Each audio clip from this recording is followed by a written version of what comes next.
華為 Mate 系列的旗艦，再加上 Pure 系列旗艦，再带上 vivo X 系列的旗舰，本期就是这3台手机的对比，看点如下，推荐大家仔細去看。之前華為 Mate 80 Pro Max 跟 Pure 80 Ultra 已經跟其他家的旗艦對比過了，他們的影像實力確實不俗。那麼這回再帶上業內帶引號的比較頂尖的 vivo X 200 Ultra， 來讓他們3台手機相互證明一下。那最近2期節目全都是影像旗艦的橫評，那是因為快到年底了，馬上就要推出我們1年1度的年度頒獎節目了，也是為了讓大家提前猜測一下各家的旗艦都配拿什麼獎。別忘了提前關注我們這樣您就可以第一時間看到我們的年度頒獎節目了。如果你也關注手機影像的話，那我希望你也能拿起手機參與到攝影中來，這是我們節目的主旨。非常感謝那些在回復裡邊上傳攝影作品的朋友，是你們用實際行動真正的帶着大家參與到了攝影中來。也非常感謝給我們節目點讚和加關注的朋友那下面就看看本期的攝影環節有哪些網友的攝影作品入選了吧。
器材虽然分好坏，但是攝影不論器材，能成像的設備都能參與到攝影中來。歡迎收看 ZPH， 別忘了點讚和加關注支持我們那下面我們就來看看這3台設備的表現吧。Mate 80 Pro Max 後攝是3顆鏡頭，主攝超廣角4倍跟 6.2 倍的2顆長焦鏡頭。vivo X 200 Ultra 後攝是3顆鏡頭，主攝跟超廣角和長焦鏡頭。但是它的主攝呢，跟其他2台手機的主攝焦段是不一樣的，它是等效35毫米的人文鏡頭，而且它超廣角的感光器跟主攝是一樣大的，這點也是非常誇張的Pure 80 Ultra 呢，後攝看是3顆鏡頭，實際上呢，它的長焦是一鏡雙攝。那這些主攝超廣角和長焦的區別呢，我們分別會在對應的環節再展開。再說一下拍攝界面的區別現在是 Mate 80 Pro Max 的，它給出了默認的5個焦段切換按鈕，點擊每一個按鈕呢都能顯示當前焦段，而且它沒有給 6.2 倍的長焦光學焦段，它直接給了一個10倍的數碼變焦當然點擊4倍的變焦按鈕呢，也能切換出 6.2 倍的光學焦段，點擊1倍的主攝呢，也能切換24毫米跟35毫米2個小數碼變焦焦段。現在是 Pure 80 Ultra 的拍攝界面，那麼它最上面的 3.7 倍跟10倍呢，就是它一鏡雙攝的長焦系統了，其中 3.7 倍呢就是純光学焦段，那麼它第2個光學焦段呢是 9.4 倍，現在最上方的10倍呢又是 9.4 倍的一個小數碼變焦，但是就算是 9.4 倍呢，它也是光學焦段加上數碼裁切來生成圖像的，而且現在這個10倍呢是不能直接用來錄像的，在錄像的界面裡呢，你選擇10倍呢，實際上是 3.7 倍的數碼變焦。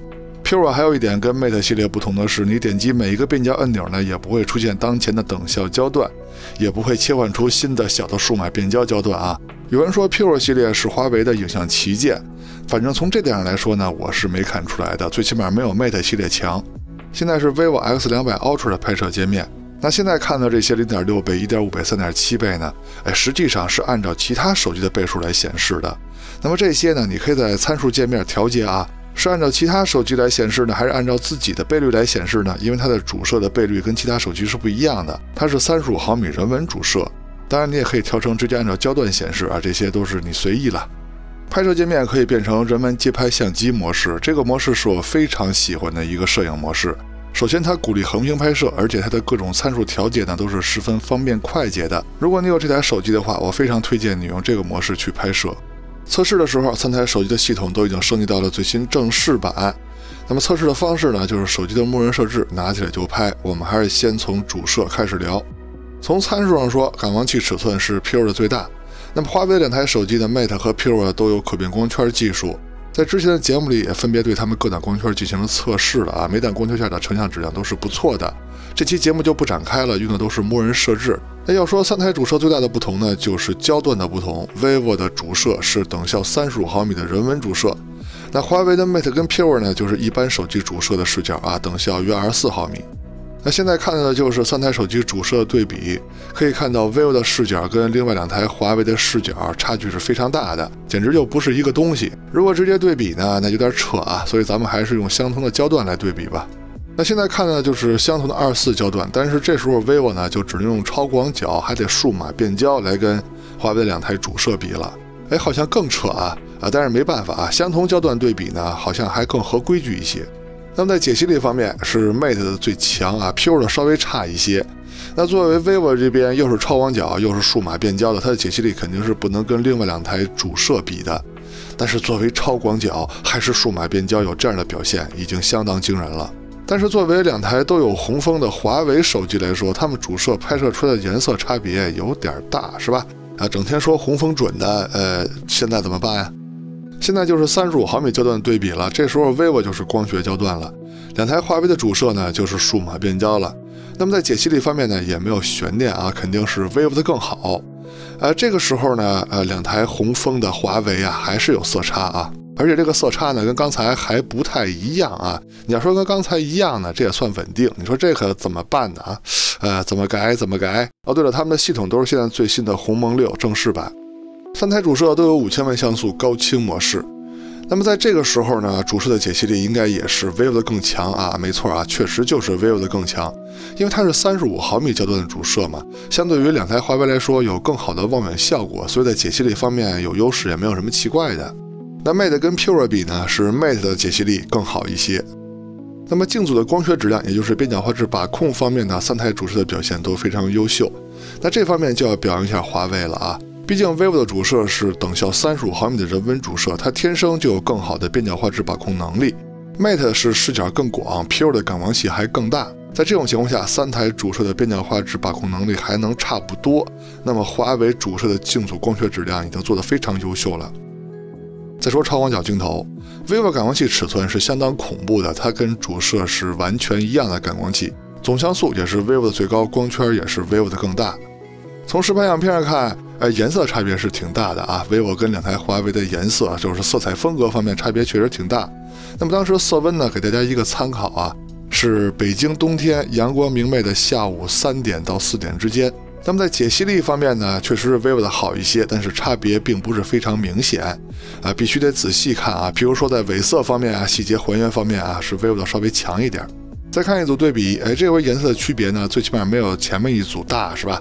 那麼中心解析力方面呢，仔細看呢也是 vivo 的更強啊，尤其是牌子上面的偽色呀、自然紋理的呈現呀。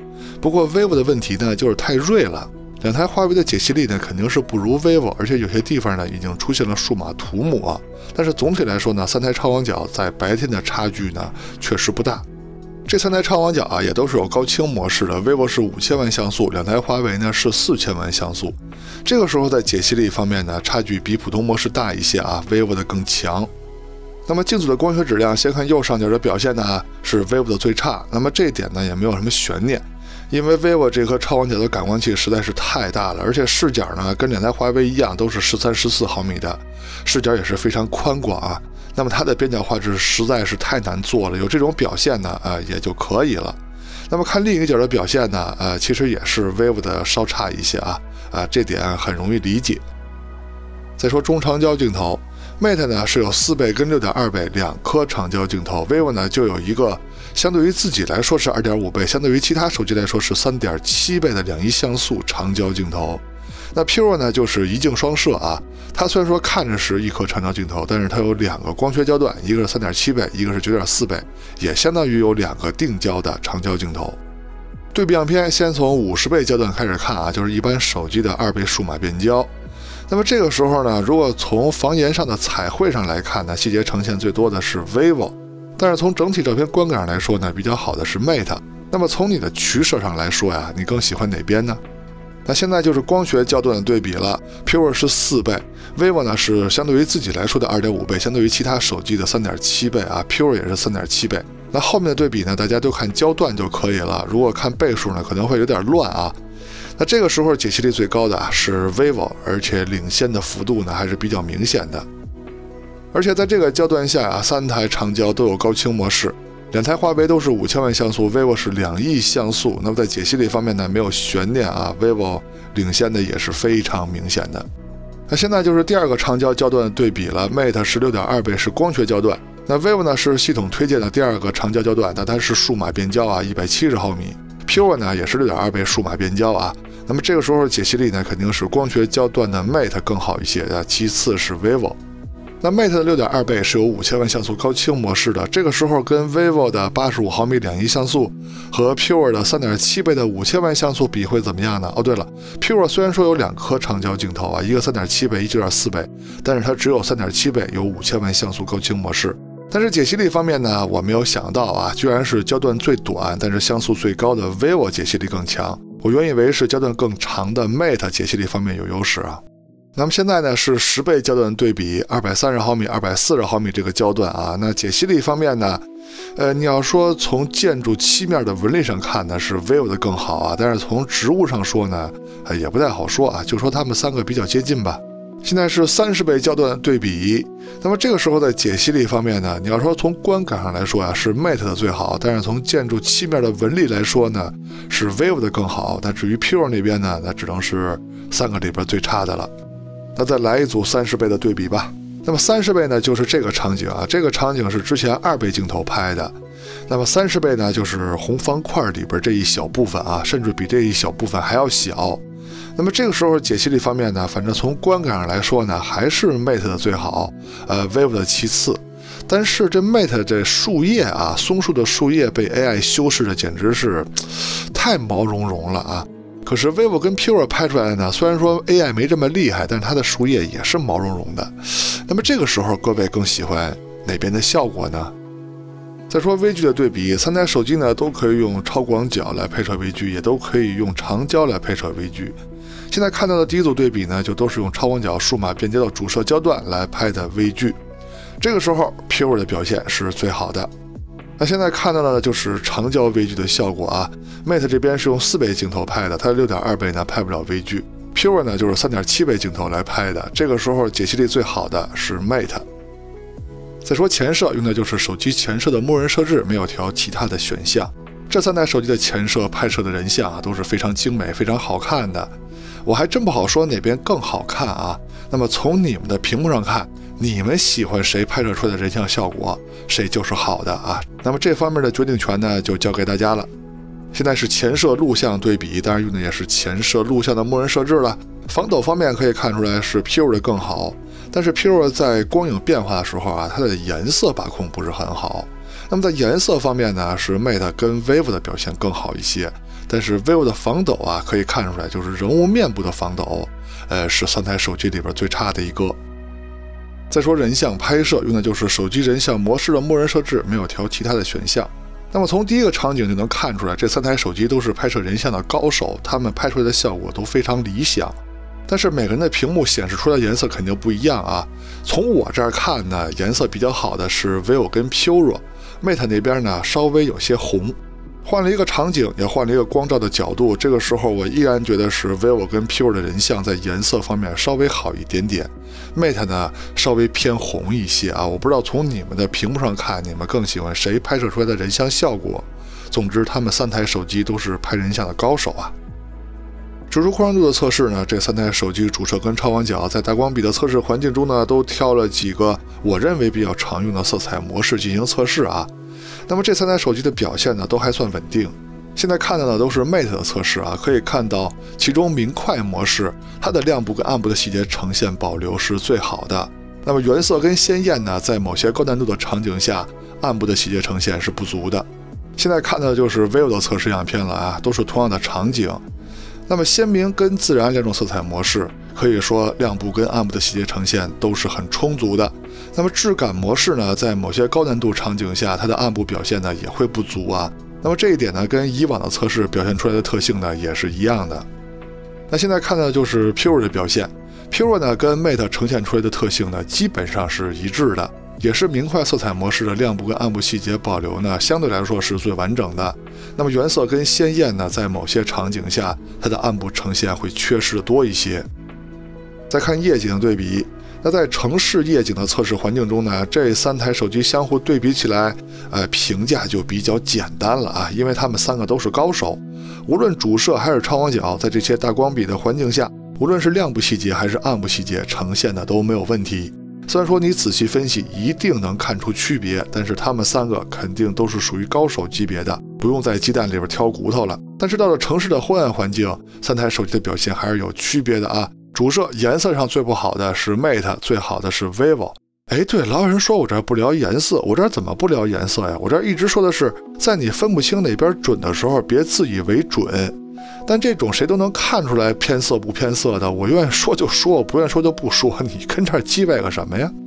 那麼超廣角呢，直接就是細節呈現的差距了 ，vivo 的表現最強，那麼這點呢是沒有懸念的。現在是中長焦鏡頭在夜晚的對比表現啊，先看2倍數碼變焦的啊，對了，他們都是主攝的數碼變焦，還沒用到長焦鏡頭呢啊，顏色你們自己看吧，愛誰好誰好，解析力他們3個都不錯。那現在就是長焦鏡頭的對比了 ，Mate 呢是4倍 ，vivo 是2.5倍，相对於其他手機來說呢是3.7倍 ，Pure 就是3.7倍，解析力方面是 vivo 的更強。現在 Mate 是6.2倍，也是光學焦段 ，vivo 是4倍的135毫米啊，我也不知道我怎麼選了個135。那麼 Pure 呢也是6.2倍的數碼變焦，解析力呢3台手機差不多啊，現在就是10倍240毫米、230毫米這個焦段了，3台手機的表現也是差不多的。現在是長焦鏡頭在昏暗環境的表現，那麼第一個焦段呢，3台手機的表現差不多，第二個焦段解析力方面是 vivo 跟 Pure 的表現更好，10倍數碼變焦方面也是 vivo 跟 Pure 的表現更好一些。來到真正的極暗環境，就要打開夜景模式了，看看廠家的軟硬件配合怎麼樣了。那麼第一個場景祖傳神速，有雪景反光的加持呢，無論主攝還是超廣角，3台手機的表現都不錯啊。不過沒關係，這只是個開始。漸層器場景主攝的表現，我感覺顏色方面最好的是 vivo 啊。那麼解析力方面呢，也是 vivo 的稍強，但是我感覺這是它35毫米主攝焦段優勢導致的啊，並不是說它主攝的夜景能力有多強。那麼超廣角的差距就比較明顯了啊，細節呈現方面肯定是 vivo 的更強啊。樹林小路場景，我感覺顏色方面是 vivo 跟 Pure 的好，而且細節呈現也是這2台手機的表現好。超廣角的表現呢，依舊沒有懸念啊，細節呈現方面就是 vivo 的強啊。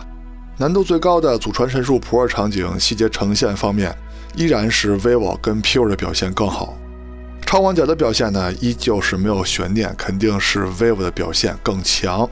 vivo 的這顆超廣角呢，就是主攝級的超廣角，而且這還沒完。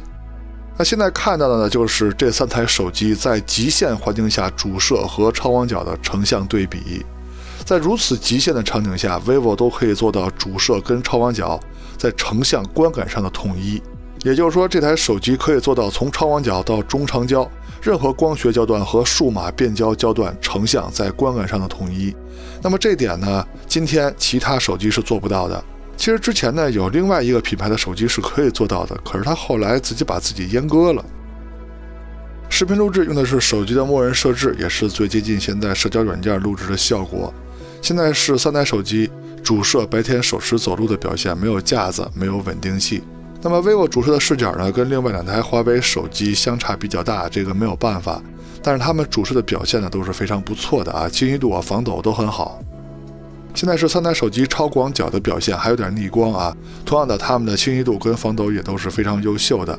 vivo 這邊的顏色呢，跟主攝一樣，稍微偏暗一些，但是同樣的解析力跟防抖都是很優秀的。现在是50毫米焦段左右，就是傳統手機2倍數碼變焦的表現，它們都是主攝的數碼變焦。清晰度方面呢，是2台華為的手機表現比較好，防抖都是非常優秀的。現在是第一個長焦焦段對比 ，Mate 是4倍 vivo 這邊呢就是相當於其他手機的3.7倍 ，Pure 呢也是3.7倍。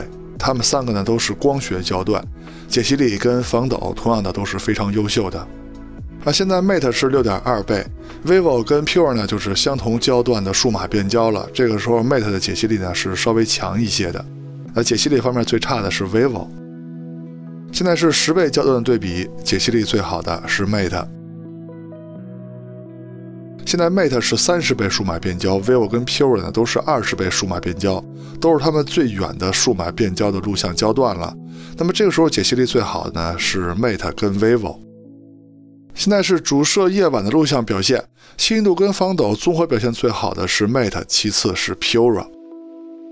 現在是超廣角對比，那麼現在的光線呢比平時可要亮很多啊，一個是樹葉都掉光了，一個是下面有雪地反光。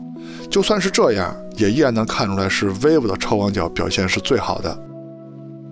現在就是長焦鏡頭的夜晚錄像對比了，那現在看到的就是第一個長焦焦段 ，Mate 是4倍 ，vivo 跟 Pure 呢是3.7倍，解析力跟防抖綜合來說比較好的是 vivo。現在 Mate 是6.2倍的光學焦段 ，vivo 跟 Pure 呢都是6.2倍的數碼變焦，那麼這個時候解析力跟防抖綜合來說呢是 vivo 的表現更好。現在是10倍數碼變焦的對比，解析力呢3台手機是差不多的。但是防抖呢是 vivo 的表現更好。哎呀，終於到結尾了，3台手機的對比呢也告一段落了。那大家應該也聽出來了啊，我這鼻子有點不通氣兒，我也不知道是感冒還是流感啊，我也懶得理它，所以結尾呢就不多廢話了。大家在這個環節就說一下你們更喜歡哪台手機的外觀，哪台手機的工業設計吧。喜歡 Mate 打1，喜歡 vivo 打2，喜歡 Pure 打3。OK， 到結尾了，看完前面內容，希望在選擇方面為您提供了幫助。也希望您能喜歡我們的節目，別忘了點讚和加關注支持我們啊！我們下期節目再見，拜拜。